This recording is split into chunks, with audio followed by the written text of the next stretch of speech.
Hey learners, a very warm welcome. और आज हम बात करने वाले हैं एक इंटरेस्टिंग फिगर ऑफ स्पीच, एक कॉमन फिगर ऑफ स्पीच की, जिसका नाम है मेटाफर। मेटाफर, जिसे हिंदी में रूपक अलंकार कहा जाता है, जहाँ पर हम कंपेयर करते हैं दो अलग अलग चीज़ों का, मतलब टू वेरी डिफरेंट थिंग्स। और उन्हें जब कंपेयर किया जाता है तब उन्हें इस तरह से कंपेयर किया जाता है कि वो दोनों चीज़ें एक जैसी ही हैं। जैसे कि चांद सा मुखड़ा, तो चांद, उसका मुखड़ा चांद सा है, तो चांद मतलब उसका जो फेस है उसको किससे कंपेयर किया गया है? चांद से। और वो चांद जैसा ही उसको मान लिया गया है, मतलब उस लड़की का जो फेस है वो एकदम मून ही है। तो यहाँ पर कुछ और एग्जाम्पल की बात करने से पहले हम थोड़ा एक और बात कर लेते हैं। हम मेटाफर्स को यूज क्यों करते हैं? मेटाफर्स का यूज इसलिए किया जाता है ताकि रीडर्स बहुत अच्छे से किसी भी चीज से कनेक्ट हो पाए। वो एक चीज को दूसरी चीज से कंपेयर किया जाता है और वैसे ही मानने की वजह से हम दोनों के बीच में अच्छे से डिफरेंस को आइडेंटिफाई कर सकते हैं और उनमें जो सिमिलैरिटीज है, जो कनेक्शन है, उसको भी आइडेंटिफाई कर सकते हैं। अब बात करते हैं कुछ एग्जाम्पल्स की, जैसे कि टाइम इज मनी। अब टाइम एंड मनी दोनों अलग अलग चीजें हैं। टाइम एक एब्स्ट्रैक्ट चीज है और money is in your hands. तो देखो, टाइम और मनी को इसलिए कंपेयर किया गया है, यहाँ पे कनेक्शन बिल्डअप करने की कोशिश की गई है कि टाइम भी मनी जितना ही वैल्यूएबल है। अगर आप टाइम को ऐसे ही जाने दोगे, ऐसे ही वेस्ट करते रहोगे, तो वो भी चीज़ आपके लिए बहुत ही ज़्यादा डिस्ट्रक्टिव प्रूफ होगी। और जितना आप उसको सेव करोगे, जितना आप उसको यूटिलाइज करोगे, उतना वो आपके लिए हेल्पफुल होगी। अब next example, love is a battlefield. अब लव और बैटल का क्या कनेक्शन है? अब इसमें कनेक्शन है, जैसे बैटल फील्ड में हम एक दूसरे से लड़ते हैं अपने राइट्स के लिए, अपने आप को अच्छा प्रूफ करने के लिए, अपने अपनी वैल्यू रियलाइज करवाने के लिए, अपना अपना राज्य स्थापित करने के लिए, या कुछ भी रीजंस हो सकते हैं। ऐसे ही लव है। लव में हम अपना ट्रस्ट को, किसी को अपना अपने ऊपर ट्रस्ट दिलाने के लिए या फिर और सब चीज़ों के लिए हमेशा ही लड़ते रहते हैं। इसीलिए कहा गया है लव एक जंग का मैदान है। Franklin has a heart of gold. अब हार्ट ऑफ गोल्ड मतलब होना ये नहीं कि उसका दिल सोने का बना हुआ है, नहीं। हार्ट ऑफ गोल्ड मतलब उसका दिल बहुत बड़ा है, बहुत काइंड है, और वो जो बंदा है वो काफी अच्छा है। इसीलिए कहा गया है कि फ्रैंकलिन का दिल एकदम सोने जैसा है। Next sentence, you are my sunshine.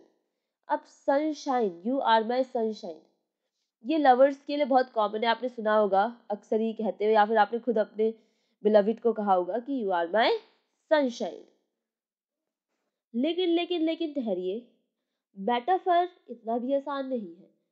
इसमें हम थोड़े टाइप्स ऑफ मेटाफर की बात करेंगे, थोड़ी क्लियर अंडरस्टैंडिंग के लिए कि लिटरेचर में आखिर मेटाफर का यूज किस तरह से किया जाता है। सबसे पहले हम बात करते हैं स्टैंडर्ड मेटाफर की। स्टैंडर्ड मेटाफर इसीलिए क्योंकि यहाँ पर सारी की सारी चीज़ें विजिबल होती हैं। बहुत अच्छे से आप आइडेंटिफाई कर सकते हैं कि कनेक्शन आखिर क्या दिखाने, वहाँ पे क्या कनेक्शन दिखाने की कोशिश की जा रही है। जैसे कि all the world's stage, Shakespeare की एक बहुत फेमस लाइन है ये। वर्ल्ड्स स्टेज, वर्ल्ड को कंपेयर किया गया है स्टेज के साथ, क्योंकि यहाँ पर भी हम अपने रोल्स को प्ले करने आते हैं। हम हम इंडिविजुअल भी इस वर्ल्ड में अपना रोल प्ले करते हैं, और यूनिटी के साथ भी, बाकी सब लोगों के साथ भी अपना रोल प्ले करते हैं, अपनी चीज़ें शेयर करते हैं। तो यहाँ पर हमारा जो रोल है वो यूनानिमस भी है और इंडिविजुअल भी है, इसीलिए all the world's a stage. अब बात करते हैं इसके जस्ट अपोजिट, इम्प्लाइड मेटाफर की, जहाँ पर हमें क्लियर नहीं होता कि हम किस चीज़ से कंपेयर कर रहे हैं। यानी कि वहाँ पर एक चीज़ है जो कि मिसिंग होती है, जो कि दिखाई नहीं जाती है, वो रीडर को खुद पहचाननी पड़ती है। और यही खासियत है लिटरेचर की। जैसे फर्स्ट एग्जाम्पल में देखो, जो अगर डायरेक्ट मेटाफर की बात करें, जहाँ पर हम डायरेक्टली कह रहे हैं the person is a rising sun, और इसको हम इम्प्लाइड मेटाफर में कैसे लिखेंगे? The sun awakes brightly, sun brightly जाग रहा है। अब अवेक होना किसका गुण है? एक पर्सन का, एक ह्यूमन का, या कह लो एक एनिमल का। तो यहाँ पर कैसे कहा जा रहा है? The person is a rising sun कहने की जगह कह दिया है कि द सन अवेक्स ब्राइटली। एक और एग्जाम्पल है, द सिटी स्लीप्स पीसफुली। अब सिटी तो शांति से सोएगी नहीं, लेकिन कौन शांति से सो सकता है? इमेजिन करिए, ह्यूमन सो सकता है, कोई वुमेन सो सकती है। तो यहाँ पर क्या कहा गया है, एक सिटी एक स्लीपिंग वुमेन की तरह है, जो कि एकदम शांति से भरी हुई है।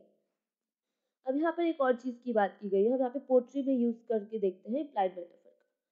देखिए, बहुत फेमस पोएम है ये। Hope is the things with feathers that perches in the soul and sings the tune without the words and never stops at all। तो यहाँ पर होप एक ह्यूमन ट्रेट है, जिसे कंपेयर किया गया है बर्ड के साथ। यहाँ पर फेदर्स देख सकते हैं, सिंग करना देख सकते हैं, नेवर स्टॉप्स एट ऑल जो हमेशा उड़ती रहती है। तो यहाँ पर आप इसको बर्ड से कंपेयर किया गया है, ह्यूमन ट्रेट को बर्ड से कंपेयर किया गया है। यहाँ पर अगर हम इन लाइन्स का मतलब समझे तो इसमें ये कहा है कि जो होप है वो हमारे अंदर बसी हुई है और उसके फेदर्स हैं, वो गाना गा रही है बिना वर्ड्स कहे, वो बहुत कुछ कह जाती है और वो कभी भी रुकती नहीं है। मतलब होप जो है वो आपके अंदर से कभी भी खत्म नहीं होता है। जो इंसान की आशाएं होती है वो कहीं ना कहीं हमेशा उसकी आत्मा में बसी रहती है। अब हम बात करते हैं एक्सटेंडेड मेटाफर की। Extended metaphor equal to conceit. Conceit में हम कंपेयर करते हैं टू वेरी डिफरेंट थिंग्स को, और वो मेटाफर और सिमिली से उनका कंपैरिजन बहुत ज़्यादा बड़ा होता है, मतलब बहुत ज़्यादा डीप होता है, बहुत डिफरेंट होता है। यहाँ पर देखिए किस तरह से एक्सटेंडेड मेटाफर को यूज़ किया जाता है। The broken heart is a damaged China pot. अब ब्रोकन हार्ट और डैमेज चाइना पॉट, क्या इनके बीच में कनेक्शन हो सकता है? देखिए, जिस तरह से डैमेज चाइना पॉट है जो कि अब वापस से कभी भी अपनी शेप में नहीं आ सकता, अब वो पूरी तरह से टूट चुका है, वो किसी काम का नहीं बचा है, ऐसे ही उसका ब्रोकन हार्ट है जो कि पूरी तरह से टूट चुका है, वो किसी पे कभी भी भरोसा नहीं कर सकता है। इसीलिए यहाँ पर एक्सटेंडेड मेटाफर का यूज किया गया है, क्योंकि आप देख सकते हैं कितनी ज्यादा डिफरेंट थिंग्स का यहाँ पे कंपेयर किया गया है। चलिए अब हम बात करते हैं विजुअल मेटाफर की। विजुअल मेटाफर मतलब जहाँ पे इमेज के थ्रू मेटाफर को क्लियर किया जाता है। जैसे कि आप यहाँ पर बैंक देख रहे हैं जो कि एक सुअर की शेप में, पिग की शेप में। तो यहाँ पर लोग, उस जो पिग है वो कितना ज्यादा टायर्ड हो चुका है, लस्ट हो चुका है, शायद एक तरह से मरने की कगार पर है, पर लोग फिर भी उसको चूसते जा रहे हैं, उसे खाली करते जा रहे हैं। ये शो करता है कि किस तरह से बैंक को लोग लूटते जा रहे हैं अपने फायदे के लिए, और वो एकदम बेबस है, लाचार है, कुछ भी नहीं कर पा रहा है। अब हम बात करते हैं मिक्स्ड मेटाफर की। मिक्स्ड मेटाफर मतलब जहाँ पर हम दो अलग अलग मेटाफर्स को, दो अलग अलग कॉन्सेप्ट्स को आपस में मिक्स कर देते हैं। जैसे कि यहाँ पर फर्स्ट एग्जांपल देखो, he is a loose cannon who always goes off the deep end. अब यहाँ पर देखो आप क्या लिखा है, he is a loose cannon. अब आप जानते हैं जो बंदूक है वो अगर लूज पकड़ोगे तो वो कभी भी अच्छे से शॉट नहीं कर पाएगी, लेकिन वो क्या यहाँ पे कह रहा है कि जो लूज कैनन है वो इस तरह का लूज कैनन है जो हमेशा डीप इनसाइड, एकदम दिल पर लगती है बातें, एकदम डीप अंदर घुस के लगती है बातें। तो यहाँ पर क्या मतलब है, एकदम दो मिक्स मेटाफर कर दिए, लूज कैनन के साथ एकदम डीप को मर्ज कर दिया, इस तरह का ये मेटाफर है। नेक्स्ट एग्जांपल देखो, it was playing with fire in the belly. अब वो बेली में आग के साथ कैसे खेल रहा होगा? What is that meaning? May be इसका मीनिंग एसिडिटी से हो, आई डोंट नो। खैर ये एक मजाक था। यहाँ पर इसका मतलब है कि आप ईगर है कुछ भी करने के लिए, आप बहुत एनर्जेटिक है, बहुत पैशनेट है कुछ भी करने के लिए। ये एक्चुअली में एक फेज है। मिक्स मेटाफर मतलब ही यही है कि जहाँ पर दो अलग अलग मेटाफर्स को लिया जाता है जो आपस में किसी भी तरह का रिलेशन दिखने में शो नहीं करते, और मे भी ये कह सकते हो कि गलत मेटाफर्स का सिलेक्शन किया जाता है चीज़ों को एक्सप्लेन करने के लिए, जिसकी वजह से कभी कभी ये सुनने में एकदम कॉमिक इफेक्ट देती है। अब जब हमने बात ही कर ली है मेटाफर्स की टाइप की, तो अब हम आते हैं एग्जाम्पल्स इन लिटरेचर। सबसे पहले हम बात करते हैं रॉबर्ट फ्रॉस्ट की फायर एंड आइज।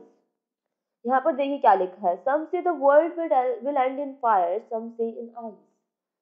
अब देखो जो यहाँ पर फायर एंड आइस है, एक्चुअली में ये क्यों यूज किया गया है, मतलब ये चीज क्यों कही गई है, some say the world will end in fire and some say in ice, क्योंकि यहाँ पर फायर का मतलब है डिजायर एंड आइस का मतलब है हेटर्ड।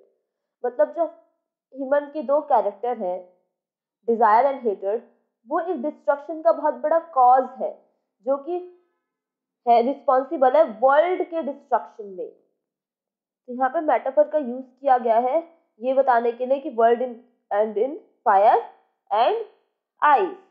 यहाँ पर यू कैन से कि टू टेस्ट डिजायर, आप थर्ड लाइन में देखो लिखा हुआ है, यहाँ पर इम्प्लाइड मेटाफर का यूज किया गया है। यहाँ पर कहा गया है कि डिजायर को टेस्ट करना, यहाँ पर ये कह सकते हो कि फूड की डिजायर में या किसी और चीज की डिजायर में। अब आगे बढ़ते हैं और बात करते हैं नेक्स्ट एग्जाम्पल की, जो कि हमने लिया है शेक्सपियर के प्ले रोमियो एंड जूलियट से। इन लाइंस को देखो, it is the east and Juliet is the sun. इसमें ये कहा गया कि जूलियट एक सन है, उसे बहुत ब्यूटीफुल दिखाया गया है।